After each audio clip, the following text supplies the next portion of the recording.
Hey everybody, I am Landon from BirdTricks, and today in the masterclass we got to work with a 1.5-year-old green wing macaw named Rico.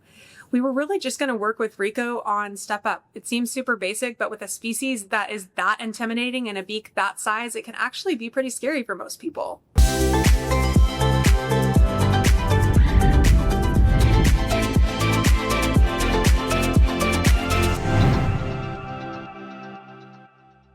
We began our session with baton twirling. I mean target training. Turns out the target stick that they use is humongous, which does kind of correspond to the size of the bird. It was just really funny to all of us. But we really did want to warm Rico up and let him know, because he was in a new environment and showing signs of discomfort, that he was safe and he was going to get to do something he knew how to do. Good boy. He's a good boy. Is this your target stick? Yeah, I know. Too big?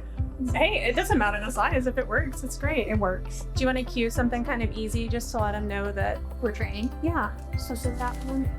Step up.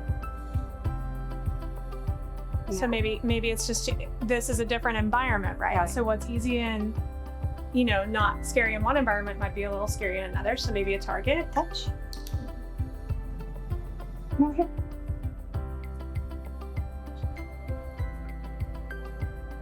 I'll try again to walk over here. Usually, there we go. And I'm back. Oh, it's okay. It's better to not click if you miss it than to Okay. click late. Okay. So if you miss it, and actually I have a clicker here, if you want me to be the one Yeah, that be clicks, I'd be happy to do that. Yeah. So, and I did see one other thing. He did touch it with his beak.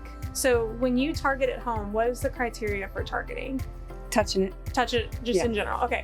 So even if he didn't shuffle his feet, if he was able to touch the target stick, should open to like me, that. I would have clicked and Okay. rewarded for that. All right. And then made a note in my head that next time maybe the target stick was too close, he's able to lean that far. If I really wanted to go to that side of the perch, maybe I have to change the criteria a little bit Okay. to make that happen. So why don't you try the other side of the perch? And I don't even think you need to tap it.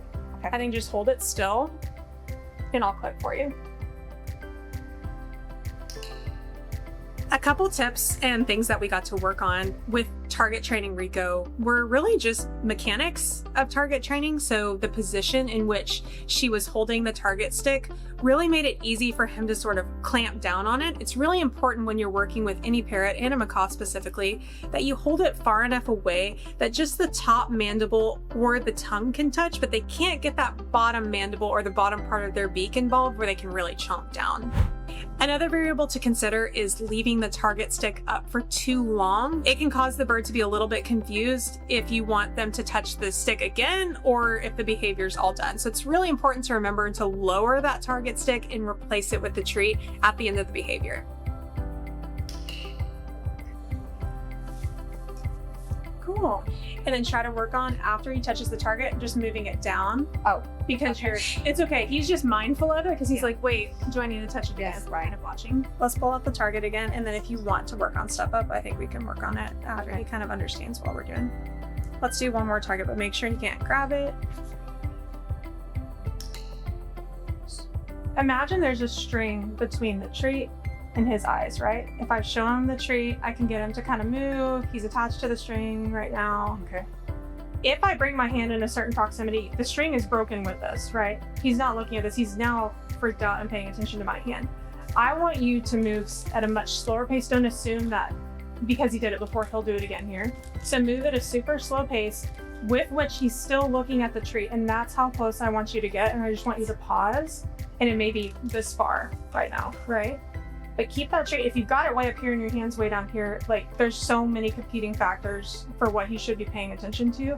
I don't care if his eyes kind of flash down at your hand.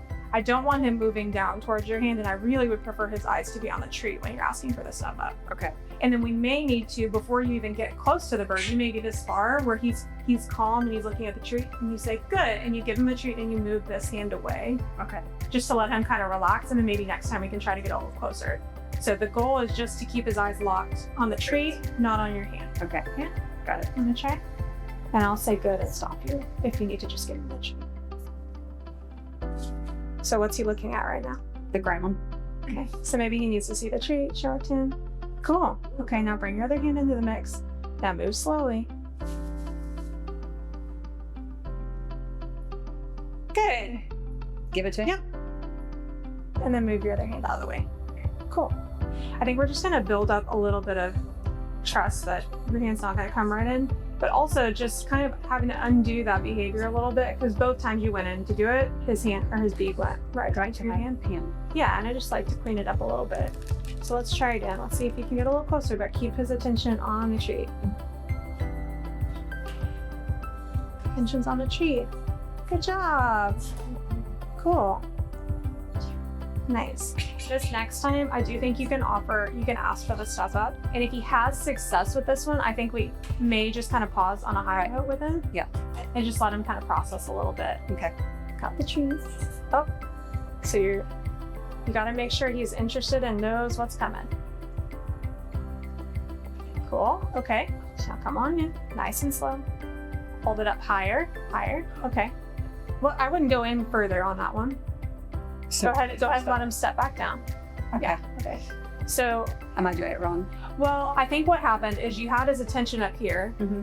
and then you ended up moving kind of quickly in on him. Okay, too soon. Yeah, and so you want it to be sort of a fluid motion where he's focused here and he's trusting that nothing crazy is going to happen down here. Okay. Does that make sense? The way that you're holding a treat is as a means, like he uses this hand as a means to reach this hand's treat. So this should never come in closer than this one. And you're just using this to kind of like move his attention, and he's using this to get to this game. But if this one goes in too far, he thinks like, I'm just receiving a treat and that obnoxious hand is there. Okay. All right. Not obnoxious. Okay, so the other hand needs to be in front, right? So pull that tree hand back in. Probably need to go a little lower with that hand. That's a big step. So you kind of ask him at chest level. My fault.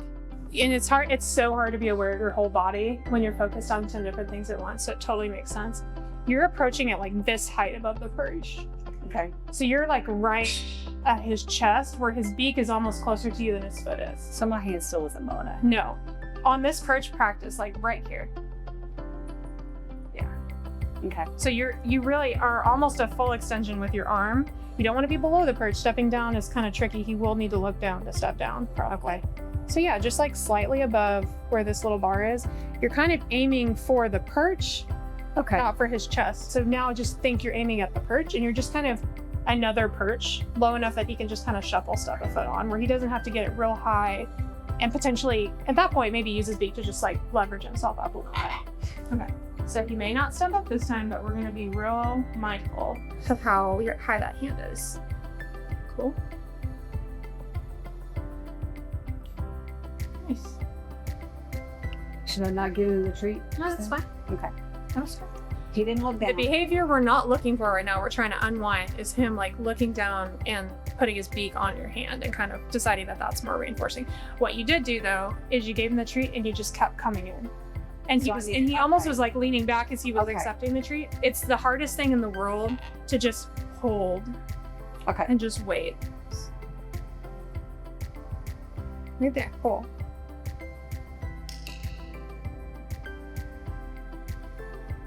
Better?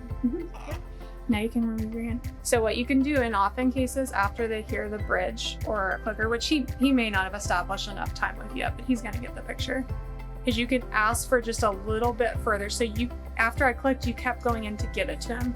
He could grab it. He totally could have grabbed it because he can apply a little push on it, but just to lean over and grab it. So just hold. I'll tell you with the hold. How about that? Okay. But you're doing a great. The speed at which you're approaching is really great. The height of everything right now is really great. Okay. Let's try one more good one. Nice. Hold. Start here. Or give it to him or wait. Yeah, just hold it. Yeah, he can have it. If he can grab it, okay. he can have it. Yeah. Good. I didn't want you to continue Going forward. to push it into his mouth and like spoon feed him. Yeah, he could just grab it from you at that point. That was nice. Oh, you Just go to give great. it to him. And then go ahead and back off. There you go. Cool. I think I would stop on that. Okay, I'm going to. For right now. Yeah. So I still didn't do it right, did I? I think there was some clunkiness just in the mechanics of it. He responded well to that because I did see him break his attention off the treat and kind of it go back onto your hand once because you were kind of quickly up in his face again. And I think what you're doing is you're trying to capitalize on the fact that he's up here and you're trying to sneak in there. I am. And what we don't have to sneak in there. He can be a willing participant in the fact that you're coming in and he knows you're coming in. It's kind of like we don't have to like just close the door really fast. We can actually just give the treat, bird turns around, enjoying the treat, so we can just zip everybody up. In this case, the behavior doesn't have to be sneaky. Okay. It can be something he's like, oh yeah, I'd step up there. And then in fact, if he doesn't feel like he's being tricked into it or it's kind of sneaking in on him, he's less likely to be suspicious and have any type of like bad interaction with your hand, I would say. So in this case, it'd be nice if he went back in his cage for Booty to come out. I agree. Yeah. Let's take him up, he'll step up, please. Do you have a treat? You don't want to undo. Step up. Yes, I have. I'd rather see like maybe even us use a different piece of equipment, like put the crate on a table and just move him over to the table so he could just walk in. Okay. Come in here. Come on. Come on in here. I know you want my shirt. You always want my shirt, don't you? Yes, you do. Come on. I think he really might be able to offer it from the outside and he won't be so preoccupied with your... Here, why don't you try to target him in? Let's just go right. Come on, Minnie. Don't flip it. I can pick him up and put him in there. Well, I don't want you to have to damage the relationship because we've got time for him to decide he wants to walk back in.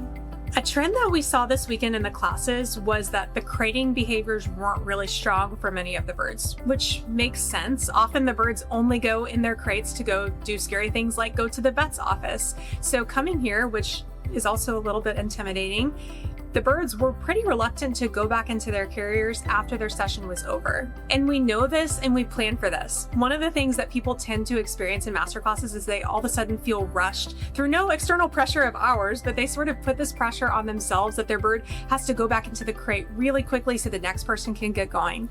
It's why we schedule them for the length of time we do so that you have the time and space to really work with your bird and make sure that it has a positive experience going back in that crate.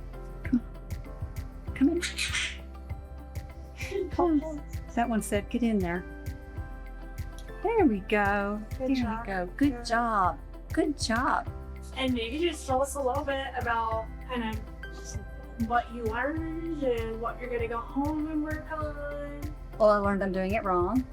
And I'm going to go home and work on my hand placement, both hands placement, and letting him come to the treat, to the hand, and not pushing it towards him. And I want to work on the cage, maybe putting it on the ground, in our room, and then putting a treat in there or something so he just goes in, leave the doors open, like you said. Awesome. You did so great. Thank Thanks you. for coming. We loved it. After the class was all over and everyone was sort of just hanging out, debriefing, I did overhear a conversation with them and Dave talking about free flight. So I'm really hoping that you all are going to be seeing a video of them free flying in the near future. Parrots are the third most popular pet in the entire world, yet the #1 most rehomed. If you're interested in joining our mission of saving parrots one person at a time, visit birdtricks.com to learn more about our parrot training courses, organic bird food, all-natural parrot toy line, and much, much more. When we know better, we do better. It's through you that we can help people offer only the best quality products to their parrots, along with the knowledge they need to live in harmony with their birds through permission-based training. Visit birdtricks.com today to learn more.